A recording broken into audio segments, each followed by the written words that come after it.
2028 నవంబర్లో ఉన్నాయి. అంటే ఇక్కడ నుంచి ఇంకో 3 ఏళ్ళు ఉంది ఆల్మోస్ట్. ఆ ఎలక్షన్లకి అప్పుడు ఎవరి జెండా వాళ్ళు అప్పుడు మనం పట్టుకున్నాం. కానీ ఇప్పుడు మాత్రం మన హుజరాబాద్ నియోజకవర్గ ప్రజల ప్రాణాల కోసం మాత్రం పోరాటం చేద్దామని మీ అందరూ కూడా విజ్ఞప్తి చేస్తా ఉన్నాం. రాజకీయాలు వద్దు. నేను నిన్న బీజేపీ పార్టీ కూడా నిన్న దీక్ష చేస్తే నేను మా బీఆర్ఎస్ పార్టీ పక్షాన నేను నాతో పాటు మా బీఆర్ఎస్ పార్టీ కుటుంబ సభ్యులు అందరం వచ్చి మద్దతు తెలిపిపోయినాం. మీ అందరూ కూడా కలిసి రండి.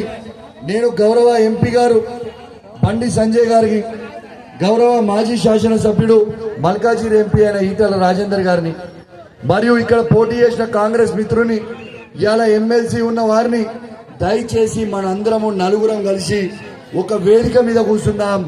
1,00,000 మందితో చేద్దాం. ఈ డంపింగ్ యార్డ్ ఎట్లా రద్దు కాదో చూద్దామని వాళ్ళకు కూడా విజ్ఞప్తి చేస్తా ఉన్నాను. దయచేసి మీ అందరు కూడా కలిసి రండి. నాకేం పెద్దదనం వద్దు. మీ ఇద్దరే ముందరుండుర్రి. మీకు 2 అడుగులు నేను వెనుకనే నిల్చుంటా. కానీ నాకు హుజరాబాద్ లో మాత్రం రద్దు చేయడానికి పోరాటం చేద్దాం. మీకే పాలాభిషేకాలు చేసుకోరి, మీరే క్రెడిట్ తీసుకోరి. నాకు ఎటువంటి పెద్దతనం కూడా వద్దు అని ఆ నాయకులకి నా చేతులు జోడించి విజ్ఞప్తి చేస్తా ఉన్నాను. ఈ ప్రభుత్వానికి కూడా చెప్తా ఉన్నాను, కౌశిక్ రెడ్డి మీద కోపం ఉంటే ఈ అంబేద్కర్ చౌరస్తాలో నన్ను ఉరిదీయండి, కానీ నా హుజరాబాద్ నియోజకవర్గ ప్రజల ప్రాణాలతోని చెలగాటం మాత్రం ఆడొద్దని మీకు విజ్ఞప్తి చేస్తా ఉన్నాను. ఒకటే చెప్తున్నా, దయచేసి అందరూ అర్థం చేసుకుంటారని చెప్తా ఉన్నాను. ప్లీజ్ మీ అందరు కూడా ఈ ప్రభుత్వాన్ని ఇలా హుజరాబాద్ గడ్డ మీద నుంచి విజ్ఞప్తి చేస్తా ఉన్నాను. ఇక్కడ కరీంనగర్ జిల్లాలో ఉన్న మొత్తం చెత్తని, వరంగల్ జిల్లా నుంచి వచ్చిన మొత్తం చెత్తని తీసుకొచ్చి మా హుజరాబాద్ లో పడేస్తే మేము ఎట్లా బతకాలే సారు? మీ దండం పెడతాము. ఎందుకు చేస్తున్నారు ఇట్లా? కరీంనగర్ జిల్లా చెత్త తీసుకొచ్చి వరంగల్ జిల్లా తీసుకొచ్చి హుజరాబాద్ సింసపల్లి శివార్లో వేస్తే మేము ఎట్లా బతకాలి? రేపు బీహార్ నుంచి ఇచ్చిపెట్టి, ఆ రాష్ట్రం నుంచి ఇచ్చిపెట్టి మన దగ్గర నాట్లు వేయడానికి వస్తుంది కదా, మనం ఆ విధంగా రేపు ఇచ్చిపెట్టి పోయి ఇలా పక్కన రాష్ట్రాలకి రేపు పోయి బతకాల్సిన పరిస్థితికి తీసుకొని వస్తున్నారు. వద్దునైనా ప్లీజ్ దండం పెడుతున్నా. నాకు ఇంకో కొత్త విషయం తెలిసింది. నిన్న కలెక్టర్ గారిని, మా ఈశ్వరన్నని, ఉన్న జేఏసీ నాయకులని పోయి పిటిషన్ ఇచ్చొచ్చిర్రు. అక్కడ కలెక్టర్ గారు చెప్తున్నట ఇంకా 125 ఎకరాలు స్వీకరించడానికి ఇవాళ ఇంకా ప్రపోజల్ పంపినామని చెప్పిరట. ఇదిగాక ఇంకా 125 ఎకరాలట. అంటే వాళ్ళ ప్లాన్ ఏంది? మొత్తం చుట్టుపక్కల ఉన్న భూమిల్లో 500 ఎకరాలు సేకరించి హుజరాబాద్ ని చెత్తకుండి చేయాలని అనుకుంటా ఉన్నారు వాళ్ళు. కానీ బిడ్డ, మీకు హెచ్చరిస్తా ఉన్నా, కౌశిక్ రెడ్డి శవం అన్న లేవాలి, డంపింగ్ యార్డ్ అన్న లేవాలి తప్పితే డంపింగ్ యార్డ్ ని మాత్రం రానియము. మీ ఇష్టం ఉన్నట్టు చేస్తారంటే మీ తాత జాగిరా, మీ అయ్యా జాగిరా, ఎవరిని అడిగి చేసిరని నేను అడుగుతా ఉన్నాను. ఇలా ప్రజల్ని ఇబ్బంది పెట్టే ప్రయత్నం చేస్తారంటే ఊకునే ప్రసక్తి ఉండదు అని కూడా నేను చెప్తా ఉన్నాను.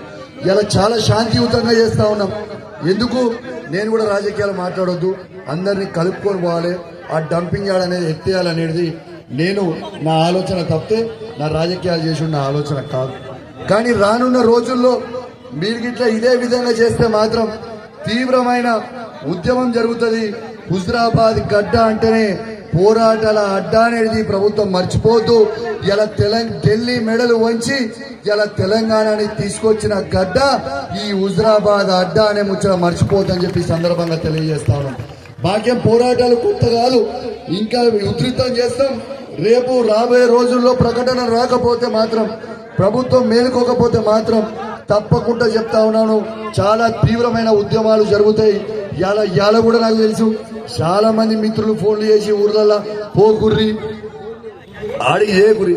ఇవాళ నా కోసం నేను రమ్మనిలే, లేకపోతే మా బండసీనన్న కోసం నేను రమ్మనిలే, లేదంటే మా ఈశ్వరన్న కోసం నేను రమ్మనిలే, మా రాధికక్క కోసం నేను రమ్మనిలే, మా తారక్క కోసం మేము రమ్మనిలే. నేను రమ్మన్నది ఎవరి బతుకు వాళ్ళు బతకడానికి కోసం పోరాటం చేద్దామని రమ్మన్న తప్పితే నా రాజకీయాల కోసమో, నా ఓట్ల కోసమో, సీట్ల కోసమో మేము రమ్మని చెప్పలేదు. ఇవాళ కూడా చాలా మందిని బెదిరించిన విషయం కూడా నా దృష్టికి ఉంది. కానీ ఎన్ని రోజులు బెదిరిస్తారు? ఎన్ని రోజులు ఈ విధంగా చేస్తారు? ఏదో రోజు అయితే మొత్తం బ్లాస్ట్ అవుతుంది కదా. ప్రజల ప్రాణాల కంటే ఏంది ముఖ్యము?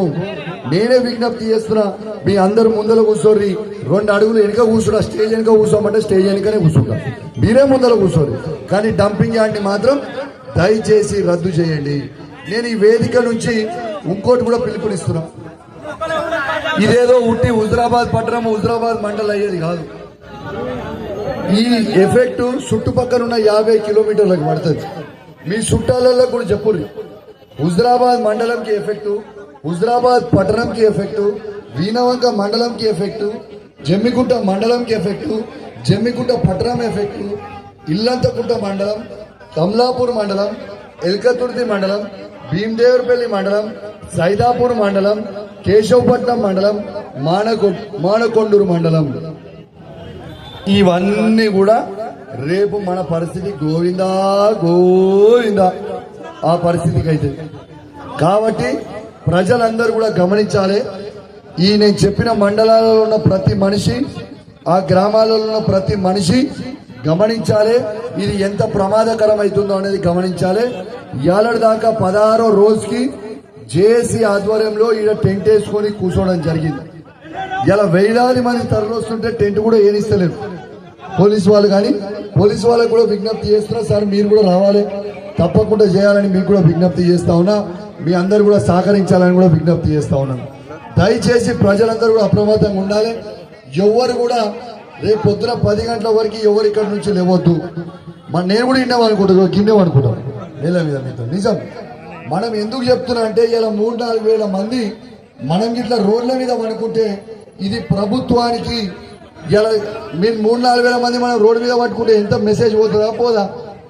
లేదా కౌశిక్ రెడ్డి ఒక్కడు పనుకుంటే కాదు కదా అని మీ అందరికి కూడా తెలియజేస్తూ, తప్పకుండా గౌరవనీయులు వినోద్ కుమార్ గారిని వేదిక మీదకి రావాల్సిందిగా కోరుతా ఉన్నాను.